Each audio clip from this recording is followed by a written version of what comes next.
এই যে হাত নেই, এটা আসলে কিভাবে? মানে আপনি কি জন্মগতভাবে আপনার এই সমস্যা, নাকি আপনি কোনো দুর্ঘটনা, বা কিভাবে আসলে ব্যাপারটা? জি না, এটা আমার জন্মগত না, এটা আমি কাজের ক্ষেত্রে। তো আমার হাতটা মেশিনেই অ্যাক্সিডেন্ট হয়ে গেছে। ফুলাতা শার্ট ছিল, শার্টের গোড়ায় ধরে পরে টান মেরে ভিতরে নিচে গা নিয়ে হাতটা কাটটা একদম পড়ে গেছে। 14 বছর আগে। আপনারা যদি বলেন যে আমি একটা বিল্ডিং এর কাজে ঢুকবো, 500-1000 টাকা দিবে, তা আমারে তো আর কেউ নিবে না। আমি যদি গিয়ে আবেদন করি যে আমি একটা সিকিউরিটি চাকরি করবো, ওটাও তো আমাকে দিবে না, কারণ আমার একটা হাত চাই। তার যে যেমন সন্তানরা আছে, তাদের ভবিষ্যতে যেন আলিঙ্গন ফাউন্ডেশন থেকে আমরা তার পাশে থাকতে পারি, সেটা আমরা চেষ্টা করব। তো এই পর্যায়ে আসলে স্বপন ভাই এই সামান্য কিছু আপনাদের জন্য এনেছি। তো না, করতে হবে না। তো এখানে আপনার চাল আছে, ডাল আছে, ডিম, দুধ। তো তুমি দুধ খাও? হুম। দুধ খাও? দুধ, গরম দুধ খাই। গরম দুধ খাও? হ্যাঁ। আচ্ছা, তাহলে ডিম ডিম খাও? হুদা খাই। শুধু ডিম খাও? হ্যাঁ। প্রিয় দর্শক, আমরা আজকে এসেছি স্বপন ভাইয়ের বাসায়। ওনার হচ্ছে একটি হাত নেই। উনি এমনিতে রিক্সা চালিয়ে ওনার জীবনযাপন করে। ওনার এই কষ্টময় জীবন দেখতে আমরা আসলে ওনার বাসায় এসেছি। ওনার যেহেতু একটি হাত নেই, ওনার চলাফেরা, কাজকর্ম করতে নানান রকম সমস্যা হয়। তো এই সমস্যার কথাগুলোই ওনার মুখ থেকে শুনবো, যে ওনার বসবাস, কাজকর্মতে ওনার আসলে কি রকম সমস্যাগুলো হয়ে থাকে। তো আপনার নাম, আপনার পরিচয়, এবং কি আপনার পরিবারে কে কে আছে? আমার নাম মোহাম্মদ স্বপন মিয়া। আমার পরিবারে এক ছেলে এক মেয়ে, আমার স্ত্রী আছে, আমরা 4 জন সংসারে। তে আমি রিক্সা চালাই। তো আপনি আপনার ইনকাম মূলত আপনি রিক্সা চালিয়েই জি আপনার সংসারে যত খরচ আহ, এগুলো চলে। জি, পোলাপানের পড়াশোনার খরচ, স্কুল বাবদ যা লাগে আমি একাতেই রিক্সা চালিয়ে। আপনার আর ওয়াইফ বাসায় দেখছি না, উনি কোথায়? উনি বনানীতে কাজ করে, বাসায় কাজ করে। আচ্ছা, তার মানে হচ্ছে আপনি আর আপনার ওয়াইফের যা ইনকাম করেন সেই সব দিয়ে আপনার পরিবার আমরা চলে। জি মোটামুটি সংসার চালিয়ে নিই আর কি। তো এবং এবং কি ছেলে মেয়েদের স্কুল বাবদ খরচ চালাই। আচ্ছা, তো এই যে আপনার এই অবস্থায়, যেমন আপনার একটি হাত নেই, আপনি যেমন সমাজে আরো অন্যান্য মানুষ যারা আছে, যেমন আমরা যে কোনো কাজই আসলে খুব সহজেই করতে পারি, কিন্তু সেইটা আপনি পারেন না। তো আপনার হাত না থাকায় কি কি সমস্যা হয়ে থাকে? আমার হাত না থাকাতে বিভিন্নই সমস্যা, আমি যে কোনো কাজ তো পারলে করতে পারি না। যেমন মনে করেন গ্রামে মাটি কাটার কাজ আছে, ধানের কাজ আছে, এগুলো তো আমার দ্বারা সম্ভব না। এখন আমি সরল একটা কাজই পাইছি, এটাই যে আমি এক হাতে একটু রিক্সা চলে আমার সংসারগুলো চলায় নিতে পারি। তো এই যে আপনাদের এই সংসারের যে খরচ, ছেলে মেয়েদের পড়াশোনা, তাদেরও তো খরচ আছে, তো এগুলো কি আসলে চলে? এটা কষ্ট হয়ে যায়, একটু টানের উপরে পড়ে যায় আর কি। ঘর ভাড়া আচ্ছা। দিতে হয়, খাবার নিয়ে চলাইতে হয়, ওদেরকে চলাইতে গিয়ে আমার একটু কষ্ট হয়ে যায়। আচ্ছা। আমার ওয়াইফে চাকরি করে 5-7 হাজার টাকা বেতন, ওই তো মনে করেন 4-5 হাজার টাকা ঘর ভাড়াতে জায়গা, স্কুলে ছেলের কোচিং আছে, স্কুলের টাকা দিতে হয়, নানান টেনশন করতে হয় আর কি। এক হাতে তো বুঝেনি আপনাদের কিরকম, আপনারা যা পারবেন আমি তো তা পারবো না। নিশ্চয়ই। আমি আপনারা যদি বলেন যে আমি একটা বিল্ডিং এর কাজে ঢুকবো, 500-1000 টাকা দিবে, তা আমারে তো আর কেউ নিবে না। আমি যদি গিয়ে আবেদন করি যে আমি একটা সিকিউরিটি চাকরি করবো, ওটাও তো আমাকে দিবে না, কারণ আমার একটা হাত চাই। আমারে দেখলেই তারা ভয় পাবে যে ওই এটা কিছু করতে পারবে না। তা আমার সংসারে একটু কষ্টই করি, সংসার নিয়ে একটু কষ্টেতেই আছি। জি, নিশ্চয়ই। আমরা আসলে দেখতেই পাচ্ছি, কারণ একটা হাত আসলে যার নেই তার নানান রকম সমস্যা হবে, এটাই স্বাভাবিক। আর আপনি একটা হাত না থাকায় আসলে সব রকম কাজও ঠিকভাবে করতে পারেন না। তো স্বপন ভাই, একটা বিষয় আমি একটু জানতে চাচ্ছি, যে আপনার এই যে হাত নেই, এটা আসলে কিভাবে? মানে আপনি কি জন্মগতভাবে আপনার এই সমস্যা, নাকি আপনি কোনো দুর্ঘটনা, বা কিভাবে আসলে ব্যাপারটা? জি না, এটা আমার জন্মগত না, এটা আমি কাজের ক্ষেত্রে। যেমন আমি যে পাইলিং এর কাজ করতাম বাড়ি করার আগে, এই যে 3 পায়া দাঁড়া করা যে বড় মেশিনগুলা, ওই মেশিনেরই কাজ করতাম। তো আমার হাতটা মেশিনেই অ্যাক্সিডেন্ট হয়ে গেছে। হাতটা আপনার মেশিনের মধ্যে ফুলাতা ষাট ছিল, ষাটের গোড়ায় ধরে পরে টান মেরে ভিতরে নিচে গা নিয়ে হাতটা কাটটা একদম পড়ে গেছে 14 বছর আগে। তখন আমার ছেলেটা গর্ভে ছিল, ছেলেটা এখন ক্লাস 7-এ পড়ে। আর অ্যাক্সিডেন্ট করছিলাম মিরপুর ক্যান্টনমেন্টের ভিতরে, ওখান থেকে আমি কোনো অনুমোদন পাই নাই। অ্যাক্সিডেন্টের পর তাদের থেকেও কোনো আপনারা সাপোর্ট পান নাই? জি না, সাপোর্ট পাই নাই। তবে মেশিনের মালিক আমাদের মতোই, তারাও গরিব, পরে আমার চিকিৎসা বাবদ করে আর কি দিছিল, আর কোনো টাকা পয়সা দেয় নাই। আমি এই মানে এই হেড থেকেই আমি কষ্ট করে ভাত খাইতেছি। আচ্ছা, মানে মূলত আপনি যখন আপনার হাত ছিল তখন আপনি যে কোনো কাজ আমাদের মতোই করতে পারতেন, তারপরেই আসলে আপনার জীবনে একটু কষ্ট নেমে আসলো। আমি তো ভালোই ছিলাম, 14 বছর আগে ভালো ছিলাম আপনাদের মতোই। আমি সব কাজই করতে পারতাম, এবং কি আমি পাইলিংয়ের ডিলার ছিলাম, সবারই সিনিয়র। হাত কাটার পরে তো আর কোনো কিছু করতে পারি না, যেহেতু আমি অনেকটাই বাচ্চা নিছি।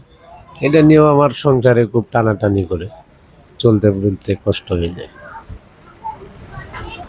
প্রিয় দর্শক, আসলে যার একটি হাত নেই তার সমাজে চলা, কাজকর্ম সকল কিছুই আসলে তাদের জন্য অনেকটা কঠিন। তবু তারা থেমে নেই, তাদের যতটুকু শক্তি মেধা আছে সেই সবকে কাজে লাগিয়ে তারা কিভাবে তার পরিবার সংসার নিয়ে আসলে ভালো থাকতে পারে সেই চেষ্টাই তারা করছে। আপনার গ্রামের বাড়ি কোথায়, আর আপনার গ্রামে কে কে আছে? আমার গ্রামের বাড়ি নেত্রকোনা, আমার বাবা মা ভাই বোন সবই আছে, 4 ভাই আমরা 2 বোন। তো আপনার গ্রামে যে আপনার বাবা মা থাকে তাদের সাথে আপনাদের সম্পর্ক বা তারাও তো এখন বৃদ্ধ হয়ে গেছে, জি, জি। তারা আসলে কিভাবে চলছে? তাদেরকে আমরা 4 ভাই সংসারে চলাই, আমি কিছু হালকা পাতলা দেই, আমার তেমন চাপ দেয় না। আমি যা পারি মাসে 500 দেই, 1000 দেই, কোনো মাসে দিতে পারি না। আমার সাংগেস্তার উপরে আর কি বাবা মা নির্ভর করে। তারা ভালো, আমি অসুস্থ বিদায়ী, আমার উপরে এত চাপ না।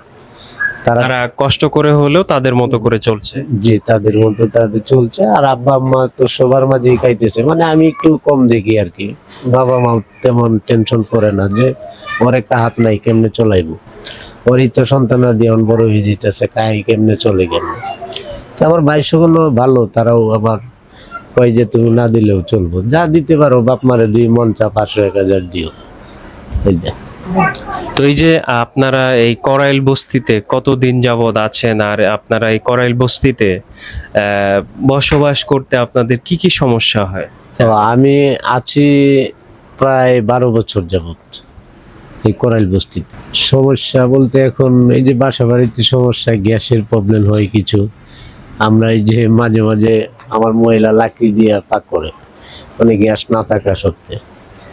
আর খাবার পানি আপনারা কি লাইনের পানি খান নাকি ফুটিয়ে খান? না, আমরা লাইন পানি খাই, ফুটায় না, মূলত এভাবেই খাই ফেলাই। তো এই যে এই লাইনের পানি খেতে গেলে আপনাদের কোনো রোগ বালাই হয় না, বা মানে খাবার লাইনের পানি তো সবসময় ভালো পাওয়া যায় না? জি, রোগ পালা তো পাতলা পায়খানা মাঝে মাঝে হয়, মানে ভালো পানি পাওয়া যায় না, তো বস্তি না, তেমন পরিবেশ, ফুটানোর পানিও থাকে না, ভালো পানি নেই, ফ্রেশ পানি নেই। আচ্ছা, প্রিয় দর্শক, শুনছিলেন ওনাদের এইখানে বসবাস করতে আসলে নানান রকম সমস্যা হয়। তো ওনাদের এইখানে সবকিছু আসলে সীমিত, সুযোগ সুবিধা, ইনকাম সবকিছু আসলে সীমিত। এই সীমিতর মধ্যে আসলে তারা চেষ্টা করছে একটু সবাই মিলে আসলে কিভাবে ভালো থাকা যায়। তোমাকে দুপুরে খাইতে দেয় নাই? আমি মজা খাই, ভাত খাই না। ও, মজা খাও, ভাত খাও না? না। কিন্তু মজা খেলে তো তোমার রোগ হবে, অসুস্থ হবা। ভাত খাইতে হবে। না খাইলাম না। না, ভাত খেতে হবে। খাইলাম না। মজা খাইলে এই যে এত সুন্দর দাঁতও নষ্ট হয়ে যাবে। সুন্দরভাবে বললো। ঠিক আছে, দাঁত ব্রাশ করবো না। দাঁত ব্রাশ করো, কিন্তু ওই যে বাইরের খাবার খেলে দাঁতে সমস্যা হবে, দাঁত পোকা ধরবে। না। তখন তখন মজা কিভাবে খাবা? তুমি স্কুলে ভর্তি হইছো? দেখ কই। ও, ব্যাগ নাই? তোমার ব্যাগই কিনে দেয় না এখনো, এই জন্য স্কুলে যাইতে পারো না? ও আচ্ছা, তুমি তো কথা ঠিকই বলতেছো, ভাত খাও না মজা খাও, তাহলে বড়ই তো এখন। তোর ভাই আমার কা? হ্যাঁ, তোর ভাই আমার কা? আসতে বলবো, আসতে। বাইরে কি? ভাইয়া বড় কেন? ও ভাইয়া বড় কেন? হ্যাঁ। ভাইয়া বেশি খায় তো এই জন্য বড় হয়ে গেছে। তুমি এই যে বাইরের খাবার খাও যে, এই জন্য এখন ছোট। তো স্বপন ভাই, আপনি আপনার এক হাত নিয়ে যতটা সম্ভব আপনি চেষ্টা করছেন। আপনার ওয়াইফও বসে নেই, সেও তার মতো করে চেষ্টা করছে আপনাদের সংসারের জন্য। আপনার ছেলে মেয়ে আছে, তাদের জন্য। তো আপনারা যা ইনকাম করেন, তাতেই কি আপনাদের সংসার খুব ভালোভাবে চলে? জি, আমি তো এক হাতে মনে করেন অল্প ইনকাম করতে পারি, আমি তো সুস্থ মানুষের মতো পারি না। তারা যদি 1,000 টাকা কামাই করে, আমি কামাই করি 4 থেকে 500 টাকা। এর মধ্যে মনে করেন আমার ওয়াইফ সন্তানাদের জন্য চেষ্টা করতেছে, ওইও আবার মানুষের বাসা বাড়িতে কাজ করে। হ্যাঁ, আমরা দুজনেই সংসার চলাইতেছি, তবে আমাদের সংসারে খুব টান পড়ে যায়। মাস শেষ হইলে আমরা মানে তেমন পারি না, সন্তানাদেরও চাহিদা তেমন মিটাইতে পারি না। যেমন এই মাসের ঘর ভাড়া আমি দিতে পারি নাই, আমি এই মাসের ঘর ভাড়াও দিতে পারি নাই, কারণ ঘর ভাড়া হচ্ছে আপনার 4,500 টাকা, 3,000 টাকা দিছি, 1,500 টাকায় অনসর দিতে পারি নাই। বলছি যে সামনের মাসে দিব। তো আপনি কি প্রতিদিনই রিক্সা চালান? জি, আমি প্রতিদিনই চালাই, না হয়তো আমার সংসার চলবে না। কারণ আমি আনি দিন মজুরি, যে আমার ওয়াইফে আনে 6-7 হাজার টাকা, ওটা এই যে ছেলে মেয়ের স্কুল বাবদ আর ঘর ভাড়াটা চলে আর কি। আমি দিনেরটা দিনের খাবারের ব্যবস্থা করি আর কি। কেউ যদি আমাদেরকে একটু হেল্প করতে পারে, তাহলে তো আমরাও সন্তানাদি নিয়ে একটু ভালোভাবে চলতে পারবো। আমিও মনে করেন একটু ভালো থাকতে পারবো। এখন তো আমার যেহেতু এক হাত নাই, সন্তানাদি আছে, আমার তো কষ্ট করতেই হয়। তো আপনি কি পড়ালেখা করেছেন? আমি কিছু করেছি, যেমন মনে করেন আমি নামদস্তটা পারি, আমি প্রাইমারি। তো আপনার স্বপ্ন কি? আপনার যে ছেলে মেয়ে আছে তাদের নিয়ে আপনার স্বপ্ন কি? আমার স্বপ্ন তো আমার ছেলে মেয়েদেরকে মানে একটু ভালোভাবে পড়াশোনা করানোর চেষ্টা করতেছি। প্রিয় দর্শক, এতক্ষণ আমরা শুনছিলাম স্বপন ভাইয়ের কথা। উনি আসলে ওনার এক হাত নিয়ে যতটা পারে চেষ্টা করছে তার সন্তানদেরকে নিয়ে, তার ওয়াইফকে নিয়ে ভালো থাকার। কিন্তু আসলে তাদের খুবই সামান্য ইনকাম, সীমিত ইনকাম। তাদের এই সামান্য সীমিত ইনকাম দিয়ে আসলে তাদের সব কিছুই চলে না। তাদের প্রতিদিনই আসলে যুদ্ধ করতে হয় তাদের জীবন নিয়ে, কারণ তাদের প্রতিদিনের ইনকাম দিয়ে আসলে তাদের সন্তান, তাদের এই সংসার চলে। এমন অবস্থায় উনি এখন ভাড়া চালিত এক অটোরিকশা চালায়। ওখানেও ওনার জমা দিতে হয়।